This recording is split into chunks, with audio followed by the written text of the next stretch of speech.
आदर्श बदला कहानी। कल कल तक जहाँ थे उसके आगे हम आज सोचने की कोशिश करेंगे। कल हमने देखा था कि जब बाबा हरिदास ने कहा कि तुम्हें 12 वर्ष देने होंगे, तो उन्होंने क्या कहा? मतलब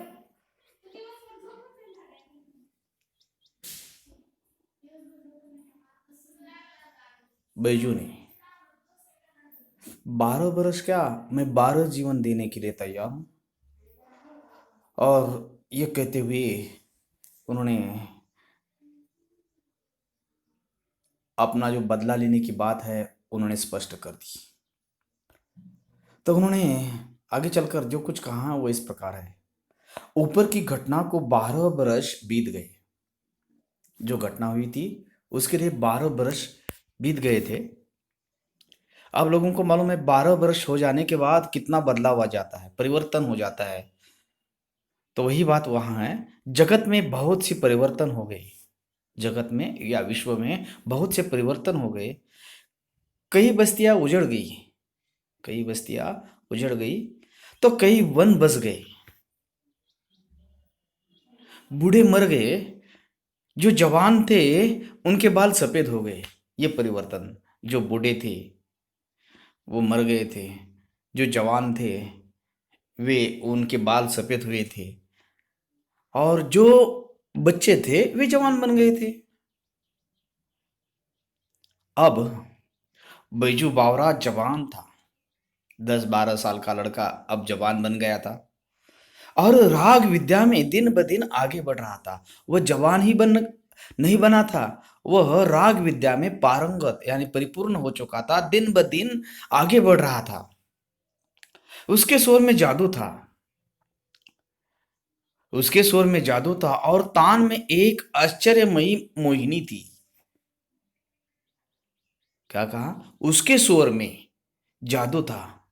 जैसे वो गाने लगता या आवाज निकालता, तो जैसे कि उसके स्वर में जादू है। जैसे कि आप लोगों को मालूम है हमारे भारतीय गान कोकिला जिसे कहा जाता है, उनका गीत हमारे कानों पर जब भी आ जाता है तो हम एक जादू की तरह उनकी तरफ देखते हैं। जादू की तरह उनकी तरफ देखते देखते उन्हें उन्हीं स्वरों में मंत्रमुग्ध होते हैं। बिल्कुल उसी तरह उसके स्वर में जादू था और तान में एक आश्चर्यमयी मोहिनी थी।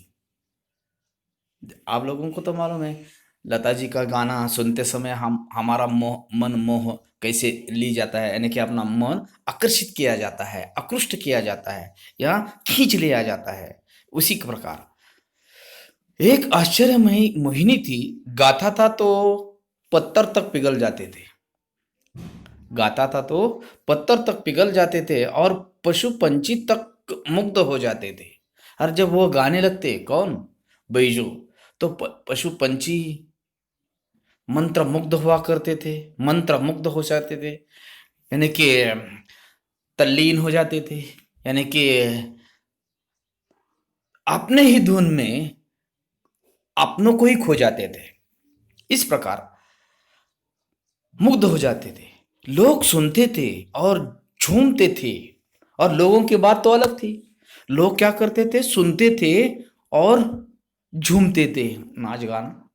आप लोगों को मालूम है गाना जब गुनगुनाने लगते हैं तो हमारा जो शरीर है थोड़ा थोड़ा हिलने भी लगता है। बिल्कुल उसी तरह उन्होंने बता दिया है। लोग सुनते थे और झूमते थे तथा वाह वाह करते थे। वाह वाह, वाह वाह करना, शाबाशी देना या प्रशंसा करना या स्तुति करना, वाह वाह करते थे।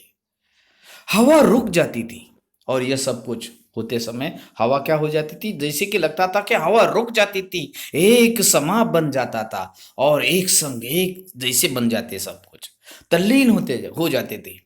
कौन? किसकी आवाज सुनकर? बैजू की आवाज। यानी कि वो राग विद्या में इतना पारंगत हो चुके थे। 12 वर्ष बीत गए के बाद जब ये सब कुछ हो चुका था, बदलाव आ चुका था, सब कुछ नया नया, जो पुराना था वो चला गया था और जो नया था वो आया था। बिल्कुल वही बात। अगला परिच्छेद। एक दिन हरिदास ने हंसकर कहा, आखिरकार वो दिन आता ही है। एक दिन हरिदास ने हंसकर कहा, वत्स, गुरु शिष्य के प्रति जो प्रेम प्यार भरा शब्द है, वत्स, मेरे पास जो कुछ था वह मैंने तुझे दे डाला। किसने कहा? गुरु ने कहा, वत्स, मेरे पास जो कुछ था वह मैंने तुझे दे डाला। अब तू पूर्ण गंधर्व हो गया है, गंधर्व, गायक, परिपूर्ण गंधर्व की तरह। जो इंद्र दरबार में जो गंधर्व गाया करते थे ना, बिल्कुल उसी तरह उन्होंने ये बता दिया, अब तू पूर्ण गंधर्व हो गया है। अब मेरे पास और कुछ नहीं जो तुझे दूं। यह सब कुछ किसने कहा?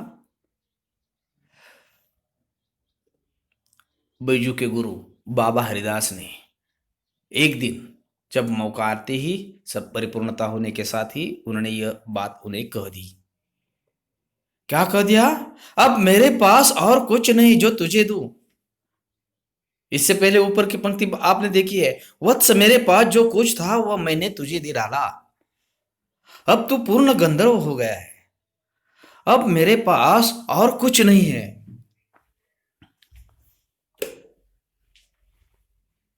अब मेरे पास और कुछ नहीं है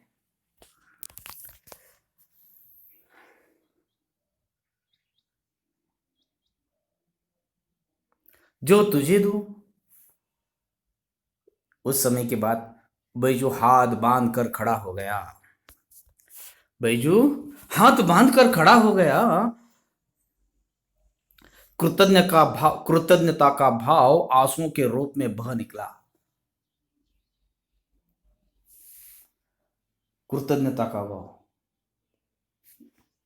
आंसुओं के रूप में बह निकला। आंखों में जो आंसू टपकने लगे, उसे अपने अपने आप में परिपूर्ण होने के कारण अच्छा लगने लगा। या कृतज्ञ भाव की दृष्टि से वो भावविवश होकर अपने आंखों को नहीं रोक पाया।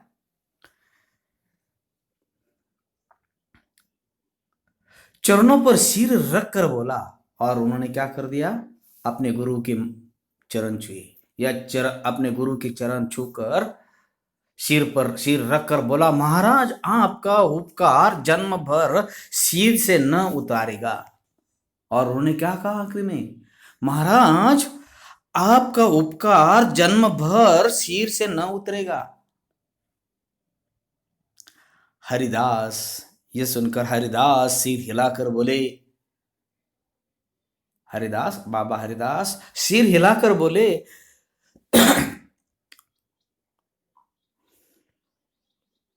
यह नहीं बेटा, वह नहीं बेटा, कुछ और कहो। वह नहीं बेटा, कुछ और कहो, मैं तुम्हारे मुंह से कुछ और सुनना चाहता हूं। जब हरिदास ने सिर हिलाकर बोला तो उन्होंने क्या कहा? यह नहीं बेटा, कुछ और कहो, मैं तुम्हारे मुंह से कुछ और सुनना चाहता हूं। बैजू ने क्या कहा था? महाराज, आपका उपकार जन्म भर सिर से न उतरेगा, ये कहा था। और हरिदास सिर हिलाकर बोलते हैं, हरिदास ने सिर हिलाकर बोला, यह नहीं बेटा, कुछ और को, मैं तुम्हारे मुंह से कुछ और सुनना चाहता हूं। तो उसी समय बैजू गुरु के प्रति, आज्ञा कीजिए, आज्ञा कीजिए। हरिदास ने कहा, हरिदास, तुम पहले प्रतिज्ञा करो। हरिदास ने क्या कहा? तुम पहले प्रतिज्ञा करो। बैजू ने किस सोच विचार किए, बैजू ने बिना सोच विचार किए कह दिया, मैं प्रतिज्ञा करता हूं। क्या कहा? बैजू को उन्होंने कहा, मैं तुम्हारे मुंह से कुछ और सुनना चाहता हूं। तो उसी समय बैजू ने क्या कहा? आप देखिए, बैजू कहता है, बैजू ने बिना सोच विचार किए वो कह दिया, मैं प्रतिज्ञा करता हूं कि मैं प्रतिज्ञा करता हूं कि हरिदास ने वाक्य को पूरा किया, इस राग विद्या से किसी को हानि न पहुंचाऊंगा। किसने कौन सा बोला? यह कौन क्या बोलता है? देख लीजिए, गुरु और शिष्य के बीच में जो कुछ अब संवाद जारी है वो इस प्रकार है। बैजू ने बिना सोच विचार कह दिया, मैं प्रतिज्ञा करता हूं कि, मैं प्रतिज्ञा करता हूं कि। और उसके बाद हरिदास ने यह वाक्य पूरा कर दिया। हरिदास ने वाक्य को पूरा किया, इस राग विद्या से किसी को हानि न पहुंचाऊंगा।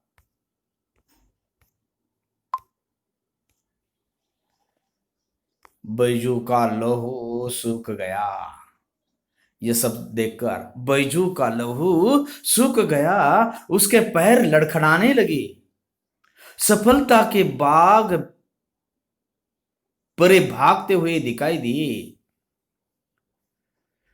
उसके पैर लड़खड़ाने लगे, सफलता के बाग परे भागते हुए दिखाई दे। 12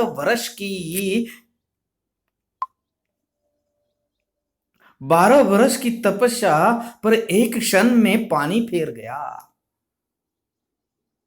आधा जो वाक्य था, कौन सा आधा वाक्य? पहला, प्रतिज्ञा लेते हुए मैं प्रतिज्ञा करता हूं कि, ये किसने बोला था? बैजू कह रहा था। और उसका आगे का वाक्य या आगे का जो कोई शब्द है उन्होंने बोल डाले, इस राग विद्या से किसी को हानि न पहुंचाऊंगा, हरिदास ने कहा। इसी से उनकी प्रतिज्ञा पूरी हुई। और बैजू, इसी वजह से बैजू का लहू सूख गया, उसके पैर लड़खड़ाने लगे। परिणाम क्या हुआ देखिए, बैजू का लहू सूख गया। लहू सूख जाना मतलब, अरे डर के मारे या भय के मारे या क्रोध के मारे अपने आप को जो कुछ हुआ है वह महसूस कर देना। क्या कर दिया? लहू सूख गया, खून जैसे लगा, उसका रक्त खून सूख गया। उसके पैर लड़खड़ाने लगे, असफलता के बाग परे भागते हुए दिखाई दिए। 12 वर्ष की तपस्या पर एक क्षण में पानी फेर गया। पानी फेर जाना, तबाह होना, नष्ट होना, मुहावरा है। पानी फिर गया। प्रतिहिंसा की छुरी हाथ आई तो गुरु ने प्रतिज्ञा लेकर कुंद कर दी। ये उन्होंने सोचा, या उसके मन में आया, प्रतिहिंसा की छुरी हाथ आई तो। अब उन्हें लगता था कि अब मौत का बदला लेना था ना अपने पिताजी का, इसीलिए उन्हें लगने लगा था अब क्या लूंगा, बदला लूंगा। परंतु क्या हुआ देखिए, प्रतिहिंसा की छुरी हाथ आई तो गुरु ने प्रतिज्ञा लेकर कुंद कर दी। धार, बोतट, कुंद करना, बोतट कर दी। प्रतिहिंसा की छुरी हाथ आई तो गुरु ने प्रतिज्ञा लेकर कुंद कर दी। बैजू ने होठ कांटे, गुस्से में, क्रोध में आ रहे, परंतु करते क्या? दांत पीसे और रक्त का घूंट पीकर रह गया। सब कुछ तो प्राप्त कर लिया था, लेकिन प्रतिज्ञा देने के कारण वह अपने आप को कोस रहा है, अपने आप को पीड़ा पहुंचा रहा है। क्या कर रहा है? ओंठ काट रहा है, दांत पीस रहा है, और रक्त का, जैसे कि उन्हें लगता कि रक्त का घूंट पी रहा हूं। मगर गुरु के सामने उसके मुंह से एक शब्द भी न निकला। परंतु क्या हुआ? गुरु के सामने उसके मुंह से एक शब्द भी न निकला। गुरु गुरु था। आखिरकार गुरु गुरु था, शिष्य शिष्य था। शिष्य गुरु से विवाद नहीं करता। शिष्य गुरु से विवाह नहीं करता। विवाह नहीं, मैंने गलती से कुछ शब्द निकल कर आए हो गए, असमंजस में न रहिए। शिष्य गुरु से विवाद नहीं करता। इसी बीच कुछ दिन बाद एक सुंदर नवयुवक साधु आगरे के बाजारों में गाता हुआ जा रहा था। यह परिपूर्ण राग विद्या में पारंगत होने वाला, यह 10-12 साल की पहले की घटना थी। उन्हें अपना हिसाब लेना था, इसीलिए वह जो छोटा बैजू था अब जवान बन गया था और राग विद्या में परिपूर्ण हो चुका था। और कुछ दिन बाद, अब गुस्सा चले जाने के बाद, प्रतिज्ञा लेने के बाद कुछ दिन चले गए होंगे। कुछ दिन बाद एक सुंदर नवयुवक साधु आगरे के बाजारों में गाता हुआ जा रहा था। फिर वही बात, एक साधु आगरे के बाजारों में गाता हुआ जा रहा था। लोगों ने समझा इसकी भी मौत आ गई। तब उसी वक्त आगरे के लोगों के मन में आया, पिछले कई 10-12 साल जो साधुओं को मौत दी गई थी, बिल्कुल उसी तरह उनकी भी मौत आई होगी। लोगों ने समझा इसकी भी मौत आ गई है। वे उठे कि उस नगर की रीति की सूचना दे दे। उनको लगने लगा, आगरे के लोगों को, वे उठे कि उसे नगर की रीति की सूचना दे दे। मगर निकट पहुंचने से पहले, परंतु ये लोग निकट पहुंचने से पहले से मगर निकट पहुंचने से पहले ही मुग्ध होकर अपने आप को भूल गए।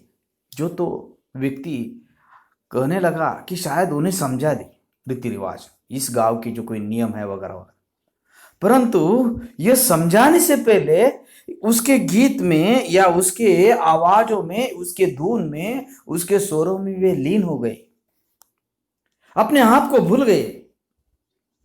और किसी को साहस न हुआ कि, और आगरे के जो लोग थे, किसी का साहस नहीं हुआ कि उससे कुछ कहे। क्यों? क्योंकि वे उनके ही धुन में, उनके ही राग में, उनके ही गीतों में खो गए थे। उनकी सुध बुध खो गई थी। उनका जो कहना था वो कह नहीं पा रहे थे। और इसी वजह से उन्होंने क्या कर दिया, वे खोए हुए थे। यानी कि इसीलिए उन्होंने साहस न हुआ कि उससे कुछ कहे। इसलिए बैजू के लिए कहना उनके लिए बस की बात नहीं थी। क्यों नहीं रही थी बस की बात? क्योंकि वे तल्लीन हो चुके थे, मग्न हो चुके थे। इसीलिए दम के दम में वह समाचार नगर में जंगल की आग के समान फैल गया। देखते देखते दम के दम ये समाचार कहां तक पहुंचा? नगर में जंगल की आग की तरह।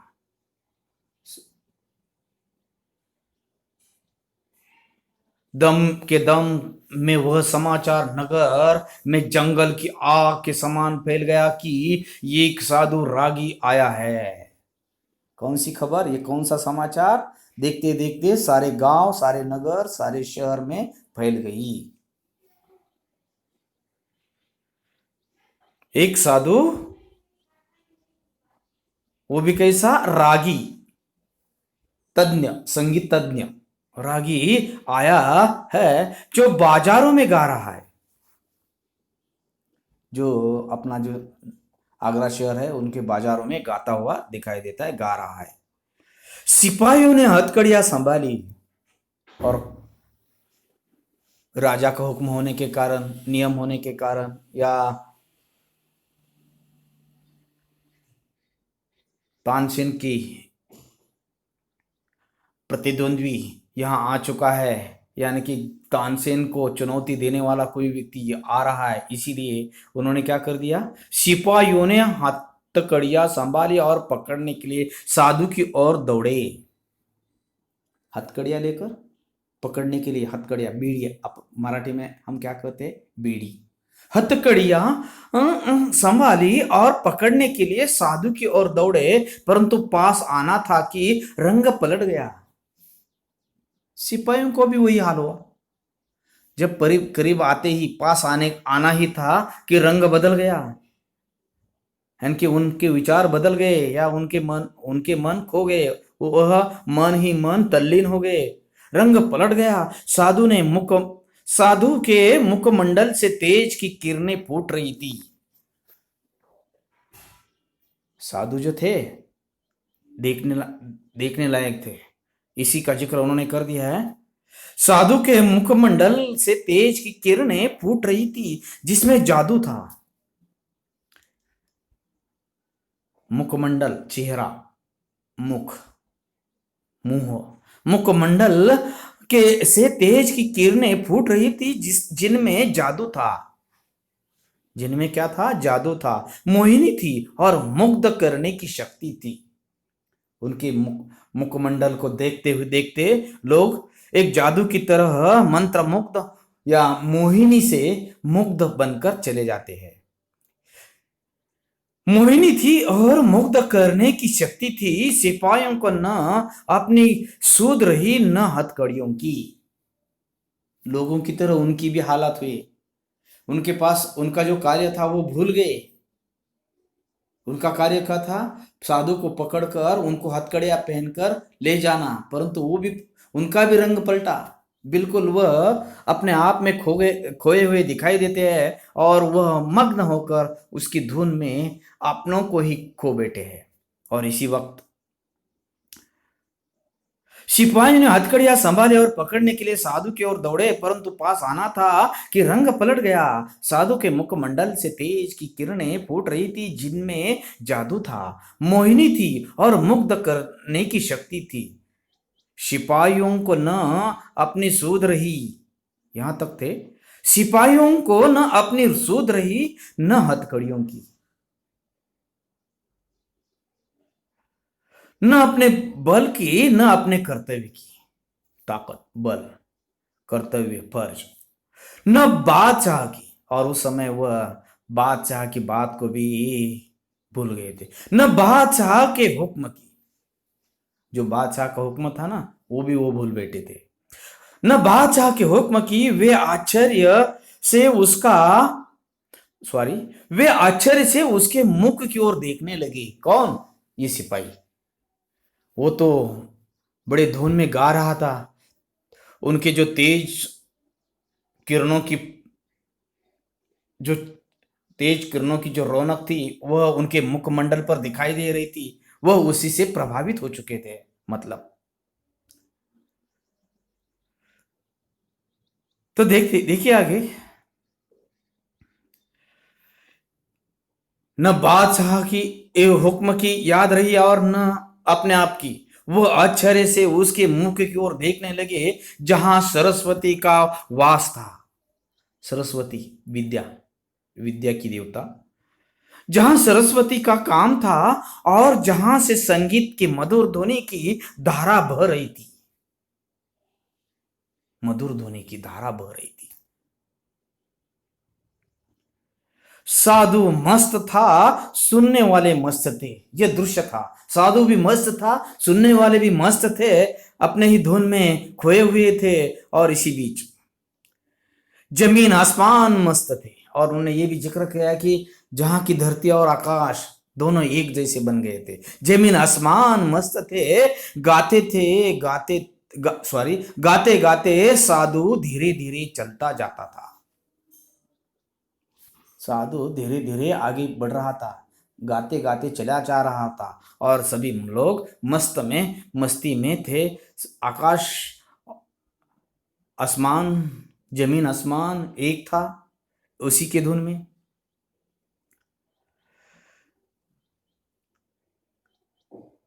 गाते गाते साधु धीरे धीरे चलता जाता था और श्रोताओं का समूह धीरे धीरे चलता जाता था। जैसे कि आगे आगे साधु गाता था और पीछे पीछे लोगों का जमवाड़ा, श्रोताओं का समूह धीरे धीरे चलता जाता था। ऐसा मालूम होता था जैसे एक समंदर है। और यह दृश्य ऐसा मालूम होता था जैसे एक समंदर है जिससे नवयुवक साधु आवाजों की जंजीरों से खींच रहा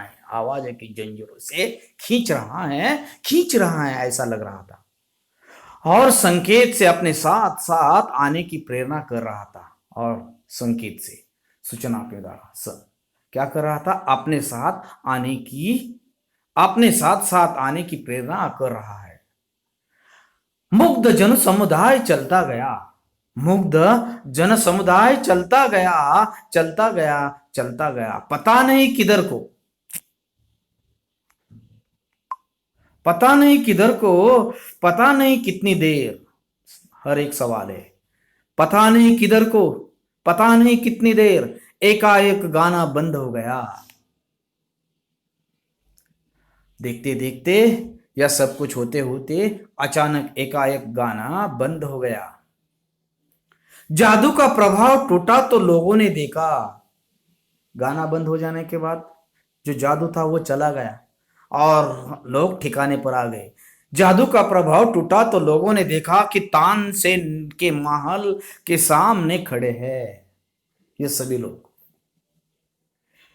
साधु, श्रोता, गांव वाले, शहर वाले, मंत्रमुग्ध होने वाले सभी लोग देखते देखते कहां पहुंचे थे? तानसेन के महल के सामने खड़े हैं।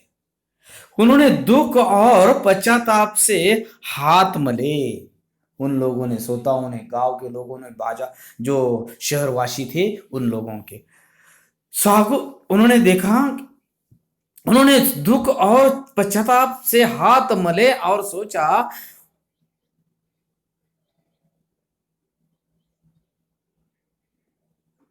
क्या सोचा? यह हम कहां गए? यह हम कहां गए? भोली भाली चिड़िया अपने आप अजगर के मुंह में आ फंसी थी। जनता को उन्होंने कहा है, भोली भाली चिड़िया अपने आप अजगर के मुंह में आ फंसी थी और अजगर के दिल में जरा भी दया न थी। देखिए, भोली भाली जनता को उन्होंने चिड़ियों की उपमा दी है। जिस तरह भोली भाली जनता, जिस तरह भोली भाली चिड़िया अजगर के मुंह चली आती है ना, बिल्कुल उन लोगों के प्रति ऐसा ही हुआ था। वो पश्चाताप कर रहे थे, हाथ मल रहे थे, सोच रहे थे कि अब करे क्या।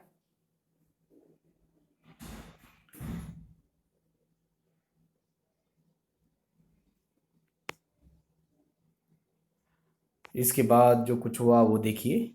तानसेन बाहर निकला। यह सब देखकर तानसेन बाहर निकला। वहां लोगों को देखकर वह हैरान हुआ। इतनी सारी भीड़, एक साधु गा रहा है और उनके बीच में इतने सारे लोग श्रोता के रूप में उनके संग है। यह दृश्य देखकर तानसेन बाहर निकला। वह लोगों को देखकर यह वहां लोगों को देखकर वह हैरान हुआ और फिर सब कुछ समझा कर नवयुवक से बोला। बाहर आने के बाद ये सब कुछ उन्होंने देखा और नवयुवक साधु को या नवयुवक से बोला, तो शायद आपके सिर पर मौत सवार है। तानसेन वह बादशाह का दरबारी है, जिन्होंने वो कानून बना लिया था राजा की ओर से। उनके बराबर का जो गीत, उनके बराबर जो कोई गा नहीं सकता वह इस शहर में नहीं रह सकता, यह कानून। इसीलिए उन्होंने बाहर आते ही क्या कह दिया, तो शायद आपके सिर पर मौत सवार है। यह नवयुवक को उन्होंने कह डाला। तो उस समय यह नवयुवक साधु मुस्कुराया। उन्हें याद आया वो पहला दृश्य। यह नवयुवक साधु मुस्कुराया, जी हाँ, मैं आपके साथ गान विद्या पर चर्चा करना चाहता हूं। मुस्कुराकर नवयुवक ने उस तानसेन को जवाब दिया मुस्कुराकर। क्या कहा? जी हाँ, मैं आपके साथ गान विद्या पर चर्चा करना चाहता हूं। तानसेन ने बेपरवाही से उत्तर दिया। तानसेन ने क्या किया? बेपरवाही से उत्तर दिया, अच्छा, मगर आप नियम जानते हैं ना। उत्तर तो दिया परंतु सवाल किया, अच्छा मगर आप नियम जानते हैं ना। और सवाल के साथ जवाब भी, नियम कड़ा है और मेरे दिल में दया नहीं है। नियम तो जानते हैं ना, बार नियम कड़ा है और मेरे दिल में दया नहीं है। मेरी आंखें दूसरों की मौत को देखने के लिए हर समय तैयार है। यह सब कुछ वह कह रहा था, मेरी आंखें दूसरों की मौत को देखने के लिए हर समय तैयार है, नवयुवक। और मेरे दिल में जीवन का मोह नहीं है। तो नवयुवक कहने लगा, नवयुवक और मेरे दिल में जीवन का मोह नहीं है, मैं मरने के लिए हर समय तैयार हूं। सवाल का जवाब उन्होंने भी दे डाला। और मेरे दिल में जीवन का मोह नहीं है, मैं मरने के लिए हर समय तैयार हूं। यह सुनने सुनाने के बाद आखिरकार क्या होता है देख लीजिए। इसी समय सिपाहियों की अपनी हथकड़ियों का ध्यान आया। तब तक सिपाहियों को याद नहीं रहा था, तब तक सिपाहियों खो बैठे थे, अब हो रहा है क्या। इसी समय सिपाहियों के अपनी हथकड़ियों का ध्यान आया, छंकारते हुए आगे बढ़े, झल्लाते हुए, क्रोधित होते हुए, आवाज देते हुए, झंकारते हुए आगे बढ़े और उन्होंने नवयुवक साधु को झंकारते हुए आगे बढ़े और उन्होंने नवयुवक साधु के हाथों में हथकड़ियां पहना दी। हथकड़ियां पहना दी। भक्ति का प्रभाव टूट गया, भक्ति का प्रभाव टूट गया। श्रद्धा के भाव पकड़े जाने के भय से, श्रद्धा के भाव पकड़े जाने के भय से उड़ गए और लोग इधर उधर भागने लगे।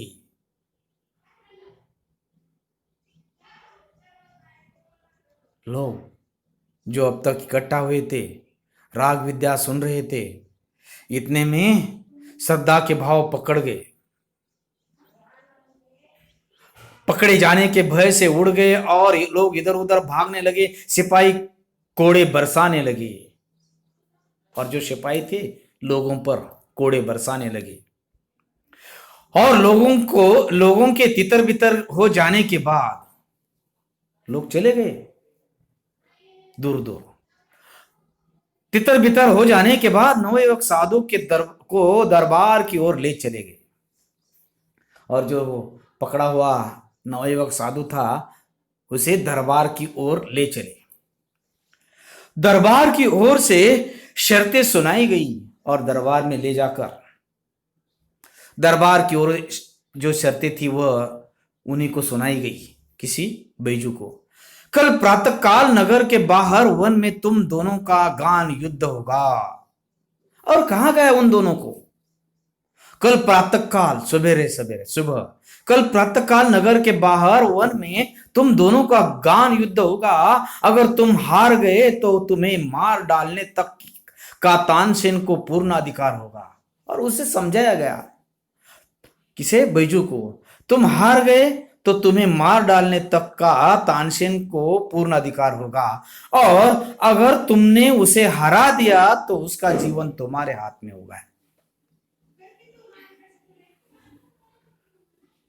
यह समझाने के बाद नौजवान साधु ने शर्तें मंजूर कर ली। नौजवान साधु ने शर्तें मंजूर कर ली। दरबार ने आज्ञा दी। दरबार ने क्या कर दी? आज्ञा दी, मतलब बादशाह के जो दरबार था उन्होंने आज्ञा दी कि कल प्रातः काल तक सिपाहियों की रक्षा में रहो।